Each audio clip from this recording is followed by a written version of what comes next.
अगर आप भी लेना चाहते हैं देश दुनिया की तमाम जानकारी तो आज ही सब्सक्राइब करें हमारे चैनल को। साथ ही नीचे दिए बेल आइकन को जरूर दबाएं ताकि हर अपडेट आप तक पहुंच सके।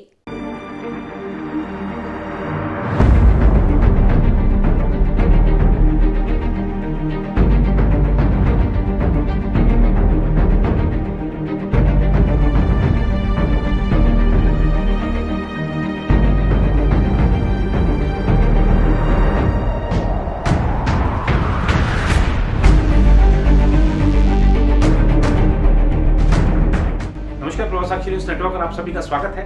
कश्मीर घाटी में आतंक का पर्याय बन चुके रियाज नाइकू को भारतीय सुरक्षा बलों ने जन्नत की सैर पर भेज दिया और इस आतंकवादी की मौत पर आप देखिए कि पाकिस्तान में कैसे मातम पसर गया है। वहां के प्रधानमंत्री डर से कांप रहे हैं, ट्विटर पर अपनी व्यथा बयां कर रहे हैं। वो कह रहे हैं कि भारत अब पाकिस्तान के खिलाफ एक छद्म अभियान छेड़ सकता है। वो इमरान खान कह रहे हैं कि जो कश्मीर में हुआ वो स्थानीय जो युवक हैं, स्थानीय लोग हैं, वो भारत की सरकार के खिलाफ जो अभियान चला रहे हैं वो अभियान है, इसमें पाकिस्तान का कोई लेना देना नहीं है। इमरान खान आपके पाकिस्तान के जो आतंकवादी संगठन है ना, वो बता रहे हैं कि हिजबुल मुजाहिदीन का जो ये शीर्ष कमांडर मारा गया है वो शहीद हुआ है। आपके आतंकवादी संगठन उसको शहीद बता रहे हैं और आप कह रहे हैं कि वो स्थानीय लोग हैं, उनका विद्रोह है।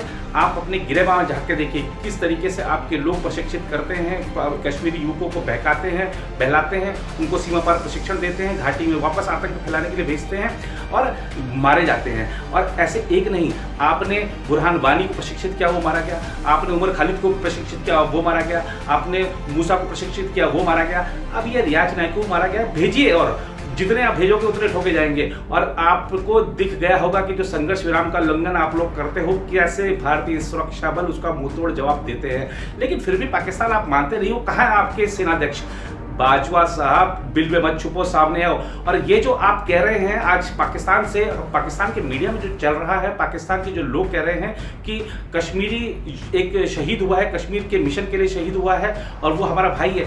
भाई था वो आपका भाई है तो आप अपना भाई भेजिए। कश्मीर के युवकों को बहकाकर जो आप यहाँ पर भेजते हैं वो काम मत करिए। आप अपने भाई को भेजिए जरा, ये इस तरह से गन लेकर, इस तरह से बंदूक लेकर, देखिए उसका क्या हश्र होता है। और ये जो आपने एक अभियान चला रखा है, अब पाकिस्तान के जो प्रधानमंत्री इमरान खान कह रहे हैं कि अंतर्राष्ट्रीय समुदाय को ध्यान देना चाहिए, कार्रवाई करनी चाहिए। और भारत में जो बीजेपी और आरएसएस की सरकार है वो इस तरीके का अभियान चला रही है, पाकिस्तान के खिलाफ छद्म अभियान छेड़ रही है। इमरान खान डर गए हैं और अंतर्राष्ट्रीय समुदाय से मदद की अपील कर रहे हैं। अंतर्राष्ट्रीय समुदाय आपकी नहीं सुनने वाला। अंतर्राष्ट्रीय समुदाय के सामने आप नंगे हो चुके हैं। इमरान खान, आप आज जिस तरीके से अपने देश को चला रहे हैं, आपकी जनता ही त्राहिमाम कर रही है, लेकिन फिर भी आपको कश्मीर कश्मीर कश्मीर की जो रट लगी हुई है, पाकिस्तान की सेना के दबाव में है आप पूरी तरीके से। वहां पर पाकिस्तान में कौन नहीं जानता कि सेना का ही शासन है। और पाकिस्तान ने ये जो एक छद्म अभियान छेड़ा हुआ है उसका नतीजा देखिए, पाकिस्तान इस बात को जानता है कि आमने सामने की लड़ाई में कभी नहीं जीत सकता। इसी तरीके से इसीलिए वो छद्म अभियान चलाता है, कश्मीर के लोगों को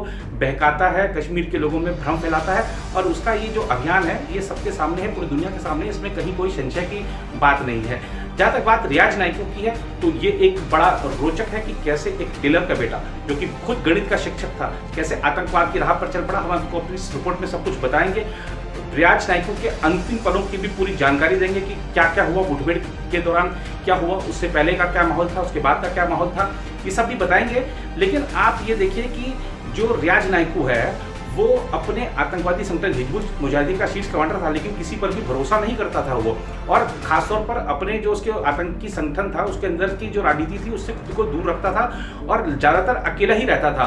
और ये जो बताया जा रहा है कि ऐसी रिपोर्टें हैं कि जब उसको बुरहान वानी को मारा गया था तो नंबर उसका भी आ सकता था हिजबुल का शीर्ष कमांडर बनने का, लेकिन उसने पहले सफजार भट्ट को आगे किया, फिर मूसा को आगे किया। जब वो दोनों मारे गए उसके बाद ये इसने कमान संभाली थी। लेकिन ये सुरक्षा बल हैं, भारतीय सुरक्षा बल हैं। आप हिजबुल मुजाहिदीन के जो शीर्ष कमांडर पद पर जो भी बैठता है उसका जो कार्यकाल है वो बहुत ज़्यादा नहीं रहता है। और ये जो रियाज का मारा जाना इस मायने में अपने आप में महत्वपूर्ण है कि ये आतंकवादी था भी और आतंकवादी बनाता भी था। आप देखिए, कश्मीरी युवकों को बहकाने का काम बहुत ये तेजी के साथ कर रहा था और खासतौर पे धर्म के नाम पर उनको बरगलाता था, धर्म के नाम पर कुछ उल्टे सीधे उपदेश देकर उनको बहलाता था। और इस तरीके की रिपोर्टें भी आई हैं कि स्थानीय युवकों को एक बार बहला फुसलाकर कभी सुरक्षा बलों पर कोई ग्रेनेड फेंकवा दिया और उसके बाद उनको ब्लैकमेल करता था कि आपको अब काम करना पड़ेगा हमारे साथ। और इस तरह की बातें सामने आ रही हैं। फिलहाल अगर हम बात करें जो एनकाउंटर हुआ है उस घटनाक्रम के पल की बात करें कि क्या क्या हुआ, तो दरअसल आतंक का पर्याय बन चुका रियाज नाइकू अपने गांव बेगपुरा आया था, जहां सुरक्षा बलों को भनक लगते ही कार्रवाई शुरू कर दी गई। गांव को चारों ओर से घेर लिया गया और आतंकियों की तलाश शुरू हुई। जिस घर में नाइकू छिपा था उसमें कुछ और आतंकी गुर्गों के होने की जानकारी मिली थी। आतंकियों ने भी सुरक्षा बलों पर फायरिंग की, लिहाजा संयुक्त टीम को पूरा घर उड़ाना पड़ा। टीम को 2 शव बरामद हुए, जिसमें एक रियाज नाइकू का है जो हिजबुल मुजाहिदीन का कमांडर था। इसने बुरहान वानी के खात्मे के बाद हिजबुल का झंडा उठाया था। अवंतीपोरा में सुरक्षा बलों और जम्मू कश्मीर की संयुक्त टीम यानी जॉइंट ट्रूप्स ने इतने दुर्दांत आतंकी को मौत के घाट कैसे उतारा, इसे समझने के लिए पूरे घटनाक्रम को समझना होगा। दरअसल 5 मई की शाम पुलिस को खुफिया जानकारी मिली कि रियाज नाइकू अपने गांव बेगपुरा आ रहा है, जहां वह अपने परिजनों से मिलेगा। इनपुट यह भी था कि वह अपनी बीमार मां से मिलने आ रहा है। यह खुफिया जानकारी फ़ोन कॉल के इंटरसेप्ट पर आधारित थी। बाद में पुलिस ने इसे पुष्ट कराया, जिसमें बात सच निकली। जानकारी पुष्ट होते ही सुरक्षा बलों और पुलिस की जॉइंट ट्रूप्स ने बेगपुरा गांव को चारों ओर से घेर लिया और वहां पे अपना अड्डा जमा लिया और तत्काल ही गांव के सभी प्रवेश और निकास बिंदुओं को सील कर दिया। 5 मई की रात 2 बजे ही संयुक्त टीम गांव को चारों ओर से घेर चुकी थी। पूरी तैयारी और कानों कान किसी को भनक न लगते हुए गांव को सभी लोगों से बारी बारी खाली कराया गया। टीम को पक्की जानकारी थी कि इन्हीं में से किसी एक घर में नाइकू छिपा हुआ है। इंटरसेप्ट के आधार पर छानबीन का दायरा बढ़ाया गया। अंततः बुधवार 6 तारीख को 9:30 बजे संयुक्त टीम को नाइकू के सही लोकेशन की जानकारी मिली। इसके बाद संयुक्त टीम ने उसके खिलाफ कार्रवाई शुरू कर दी। नाइकू अपने चाचा के घर छिपा हुआ था। आतंकियों ने भी सुरक्षा बलों पर फायरिंग शुरू की। अंत में जो 2 शव बरामद हुए उसमें एक नाइकू का था। इसकी शिनाख्त तकरीबन 1 से 1:30 बजे के बीच हुई। रियाज नाइकू के एक शिक्षक से खूंखार आतंकी बनने तक की कहानी भी बेहद अहम है। रिपोर्ट के मुताबिक रियाज नाइकू कश्मीर घाटी में कभी गणित का टीचर हुआ करता था, लेकिन सिर्फ 35 साल की उम्र में वो हिजबुल का टॉप कमांडर बन गया। नाइकू के हिजबुल ज्वाइन करने के बाद यह आतंकी संगठन कश्मीर घाटी में और तेजी से सक्रिय होने लगा। अपनी छवि की बदौलत नाइकू ने कश्मीर के भटके हुए युवाओं को अपने साथ जोड़ना शुरू कर दिया और आतंकियों की फौज खड़ी कर दी। घाटी में नाइकू सुरक्षा बलों की हिट लिस्ट में आ गया तो उसके पिता ने बीते साल इंटरव्यू में बताया था कि उनका बेटा इंजीनियर बनना चाहता था।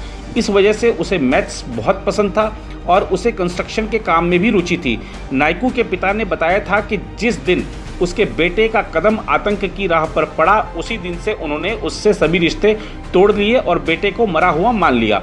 उसके पिता ने साल 2018 में दिए एक इंटरव्यू में बताया था कि नाइकू के 12वीं में 600 में से 464 नंबर आए थे, जिसके बाद वो एक निजी स्कूल में मैथ का टीचर बन गया था। नाइकू के आतंकी बनने की कहानी साल 2010 में उस वक्त शुरू हुई जब एक हिंसक प्रदर्शन के दौरान 17 साल के नाबालिग युवक की आंसू गैस का गोला लगने से मौत हो गई थी। उस प्रदर्शन के बाद घाटी में पुलिस ने कई लोगों को पकड़ा, जिसमें नाइकू भी शामिल था। नाइकू साल 2012 में जेल से बाहर आया, लेकिन तब तक वो एक गणित टीचर से आतंकवादी में परिवर्तित हो चुका था। साल 2012 में जेल से बाहर निकलने के बाद उसने भोपाल यूनिवर्सिटी में आगे की पढ़ाई के लिए एडमिशन के नाम पर अपने पिता से 7,000 रुपये लिए। इसके बाद से नाइकू अचानक गायब हो गया और करीब 1 महीने बाद उसके आतंकवादी बन जाने की खबर सामने आई। नाइकू पर ही कश्मीर घाटी में अपहरण दिवस की शुरुआत करने का आरोप लगा था। साउथ कश्मीर में उसने आतंक की ट्रेनिंग लेने के बाद 6 पुलिस वालों के घर से 11 परिजनों को अगवा कर लिया था, जिसे बाद में सुरक्षा बलों के दबाव में उसे छोड़ना पड़ा था। साल 2016 में जब सेना और सीआरपीएफ की संयुक्त टीम ने घाटी में आतंक का पर्याय बन चुके बुरहान वानी को मार गिराया था, तो उसके बाद नाइकू घाटी में आतंक का नया चेहरा बनकर उभरा था। बीते साल आतंकी सब्जार भट्ट के मारे जाने के बाद हिजबुल ने उसे अपना कमांडर नियुक्त किया था। बीते साल नाइकू उस वक्त भी सुर्खियों में आया था जब उसने एक वीडियो जारी कर कश्मीरी पंडितों का घाटी में स्वागत किया था। उसने कहा था कि वो लोग पंडितों के दुश्मन नहीं हैं। कई वर्षों से सुरक्षा बलों को इस खूंखार आतंकवादी की तलाश थी। कई बार उसे घेरा भी गया, लेकिन वह बार बार बच निकला था। परंतु बुधवार को आखिरकार उसे मार गिराया गया। नाइकू को जिस जगह पर मारा गया वहां कुछ स्थानीय लोगों ने पत्थरबाजी भी की, इस तरह की रिपोर्टें हैं। मुठभेड़ स्थल के आसपास के इलाके में पथराव किए जाने की सूचना भी मिली। हालांकि बाद में पुलिस ने इस पर नियंत्रण पा लिया और लोग अपने अपने घरों को लौट गए। आतंकी नाइकू के मारे जाने के बाद अवंतीपोरा सहित पूरे कश्मीर के हालात पर केंद्रीय गृह मंत्रालय की कड़ी नज़र है। गृह मंत्रालय कानून व्यवस्था को लेकर जम्मू कश्मीर पुलिस के संपर्क में है। घाटी की स्थिति के बारे में पुलिस महानिदेशक दिलबाग सिंह का कहना है कि हालात नियंत्रण में है और चिंता की कोई बात नहीं है। सुरक्षा के हिसाब से कुछ समय के लिए जम्मू कश्मीर में इंटरनेट को बंद किया गया था और वॉइस कॉलिंग को भी बंद कर दिया गया था ताकि किसी तरह की अफवाह न फैल पाए। पर रियाज नाइकू का मारा जाना सुरक्षा बलों के लिए इस वर्ष की अब तक की सबसे बड़ी सफलता है। वैसे भारतीय सुरक्षा बल जनवरी से लेकर अप्रैल के अंत तक 65 से ज्यादा आतंकवादियों को ठोक चुके हैं, जन्नत की सैर पर भेज चुके हैं। और रियाज नाइकू का मारा जाना अपने आप में इसलिए महत्वपूर्ण है कि केंद्रीय गृह मंत्रालय और जम्मू कश्मीर प्रशासन को चिंता इस बात की थी कि जैसे 2016 में जब बुरहान वानी को मारा गया था, ठोका गया था, तब जो हालात बिगड़े थे कहीं वैसे हालात ना उत्पन्न हो जाए। इसलिए चिंता चाहे केंद्र की सरकार के स्तर पर हो, चाहे जम्मू कश्मीर प्रशासन के स्तर पर हो, पूरे मामले पर काफ़ी निगरानी रखी जा रही है। कुछ बंदिशें भी लगाई गई हैं, इस तरीके की रिपोर्टें भी हैं, लेकिन ये रिपोर्टें जो हैं वो अपुष्ट रिपोर्टें हैं। लेकिन हमें एक बात ध्यान रखना चाहिए कि उस समय 370 जम्मू कश्मीर में लागू था और अब 370 वहाँ पर हट चुका है।